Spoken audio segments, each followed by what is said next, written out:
Hi everyone, Anthony Morganti here. Many of you probably already know that recently I've done a couple of videos demonstrating some new features found in Photoshop. Specifically, Topaz Labs Gigapixel and Topaz Labs Sharpen are now built into and part of Photoshop. Well, Topaz Labs Denoise is also built into and part of Photoshop. And many of you probably know that for at least the past couple of years, Photoshop has had AI noise reduction built into it. Specifically, it's in Camera Raw. And I think this begs a couple of questions. When should you use the noise reduction that's in Camera Raw over the noise reduction that's new to Photoshop, this new Topaz Labs Denoise, and really is one better than the other? Well, in today's video, I hope to answer both of those questions. Now, you'll notice on my desktop, I have a couple raw files. They're actually the same exact raw file. I'm going to take them and open them up into Photoshop. And because they are raw files, they will open up into Camera Raw. Now, this first one that we're looking at, I named Camera Raw. It's camera.nef. It's an icon raw file. Next to it, I have the same exact image, but I named this one topazlabs.nef. So what we're going to do is I'm going to apply the AI noise reduction that's in Camera Raw to this file, and then we're going to apply Topaz Labs Denoise to this file, and we're going to compare them. Now let's start out with the camera.raw.nef file. To get to the noise reduction, while in Camera Raw, just go to Detail, and you'll notice there's a little checkbox for denoise. Just check that, and then it will use AI to remove the noise. And you can see the estimated time is 25 seconds. When it is done, I'll have a slider. By default, it's going to put the slider right in the middle. The slider goes from 1 to 100. It's going to put it right at 50. So I could tweak it. If it still has some noise in the image, I could move it to the right. If it removed all the noise and it looks like maybe it's kind of softening the detail a little bit, I would take that slider and move it to the left. That is one key difference between it and denoise. With denoise, you don't have any adjustments. It just removes the noise and you get what you get.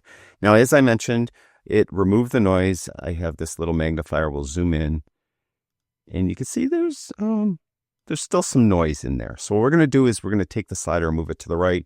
As I mentioned, it goes from 1 to 100. I like to split the difference, so I'll move it to 75. Again, I want to be careful I don't move it too far, because if I do move it too far, it will start to soften the detail, and I don't want to do that. I still see some noise in here. You probably can't see it in the video, because the video won't be as resolute as my monitor. But there's still a little noise. I'm even going to tweak it up a little higher. That looks pretty good at 94. So I've reduced the noise in this image. It was relatively easy to do. Now, to get to Topaz Labs Denoise, we have to really go into Photoshop to do that. So what I'll do is I'll hold in the Command key on my Mac to select the second image in the film strip. So they're both selected to be Control key on a PC. We'll click Open on the lower right-hand corner. Now we'll open both of these images into Photoshop. Now, this image is the Camera Raw image. This is the image that has the noise reduced. As you can see, it did a good job. And I'm going to actually rename this. I'm going to call this Camera Raw just so it's easier to see. So this is the Camera Raw. This already has the noise reduced. We'll go to this one that I named Topaz Labs. And as I did before, I'll rename this one, and we'll rename this Topaz Labs. So this is the one that's going to have denoise applied to it. To get to denoise, you would go up to the filter menu, but I'm not going to apply it to this layer because it will be applied to that layer, and I want to try to work as non-destructively as possible in Photoshop. And to do that, I want to work on a duplicate layer. So I'm going to duplicate this layer by hitting Command J on my Mac. It's Control J on the PC. Now we'll do the noise reduction to this layer, and to get to it, we go up to Filter, and then we go down to AI Denoise. And you'll notice here that we get this dialog box, and it's saying it's using Topaz Denoise, and it has this little crown here.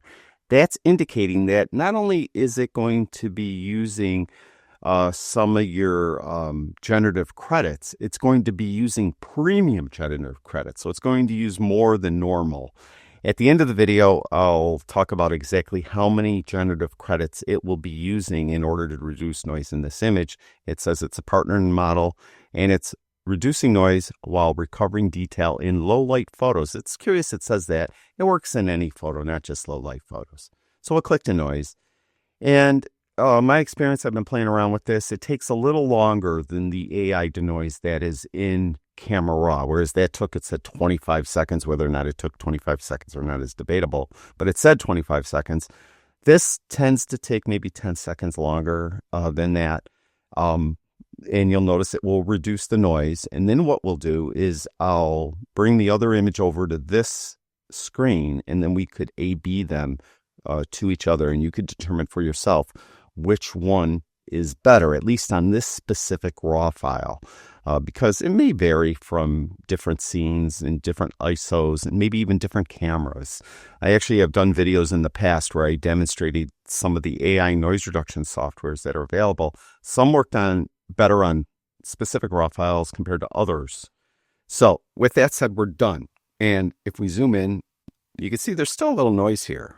So there's still some noise. And as I mentioned, we do not have the option to tweak it.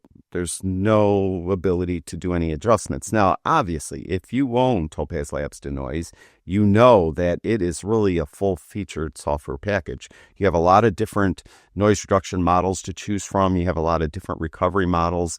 It has masking, so you can apply it to specific parts of the image if you need to. So it's really a really full package, whereas the denoise, the Topaz Labs Denoise that is built into Photoshop is really just bare bones. It chooses the model it thinks would work best, and then it just reduces the noise, and then you're done. You can't really tweak it. So let's go back to this Camera Raw one. Let's get the Move tool, and let's drag this image up to the tab that has the denoise image in it. We'll hold the Shift key in so it drops it right on top. So right now we're looking at the denoised image, or this is the image that was in Camera Raw. So you can see it's got really no noise. Now here is the Topaz Labs version. There is the non-Topaz Labs version, and there's the Topaz Labs version. So it's pretty obvious that the noise reduction that is in Camera Raw is superior, at least on this image, to the Topaz Labs Denoise that is now built into Photoshop. So in my opinion, if you have a raw file, try to use the noise reduction that's in Camera Raw over the denoise. It's, first of all, it doesn't cost you any generative credits. And secondly, my experience, I've tried it on like 3 or 4 different images, well, specifically 3 different images, and it's worked better every single time on those images. But you may be asking, is there any situation where one might want to use the Topaz Labs Denoise over the Camera Raw Denoise? And there is on non-raw files, because the denoise that's in Camera Raw only works on raw files. It does not work on non-raw files. And to prove that, I'm going to open this image again, but this time it's a JPEG. So it's a JPEG version of this image. And because it is a JPEG, it opened up directly into Photoshop. It doesn't even go into Camera Raw. But if I wanted to try to reduce noise using Camera Raw, I would go up to Filter, down to Camera Raw Filter, right? And you can see the Detail tab. There's not even the option to use the AI noise reduction. So I can't even use it. I have to use Denoise, the Topaz Labs Denoise. So let's try it. So we're going to go up to, well, before I do that, let's duplicate this layer by hitting Command J, because again, I want to try to work as non-destructively as possible. And then we're going to come here, I'm going to rename this JPG for JPEG. All right. Then let's go up to Filter, and then down to AI Denoise, and then click Denoise. Now I want to mention something. I tried this before on a different image, and it worked okay, right? Then I actually ran this video. I did this video from beginning to end, pretty much word for word. When I got to this point on a different image, it came up and said that it couldn't do it because the image size was too large. Now I'm going to show you at the end of this video how many generative credits it uses and where it talks about image size. And it said that it couldn't run denoise on the image because the image was too big. Well, it already had run denoise on that image one time, and I just undid it. so it was back to where I started. So then when I tried to do it again, I tried renaming it. I tried even sending that same image out again and trying it again, and it still kept saying the image was too big, and it wasn't too big. It just was an error. Now, it did remove the noise in this JPEG. So this is the only option we have, is when we have a non-RAW file and we need to reduce noise, the only option you have in Photoshop is to use Topaz Labs Denoise, and you can see it did it. So let's take this image. We'll get the Move tool. And again, I'll move it over to that tab with the other ones.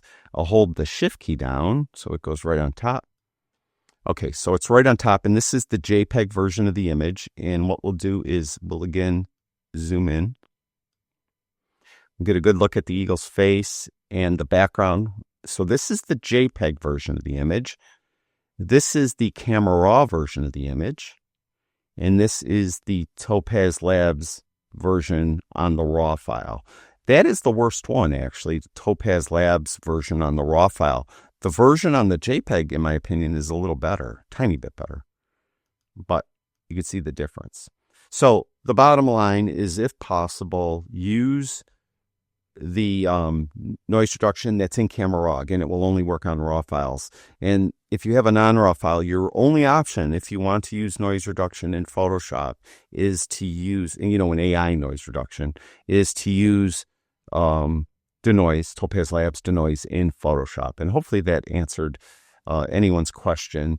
Again, it's kind of just these bare bones. For gigapixel sharpen as well, they're just kind of bare bones versions of the applications. If you actually purchased gigapixel sharpen and Denoise from Topaz Labs, they're full-featured applications. They have a lot of different models, a lot of different ways to reduce noise, to sharpen, to enlarge, to recover detail, to do a lot of different things, masking and so on, which, in their Photoshop counterpart just aren't there.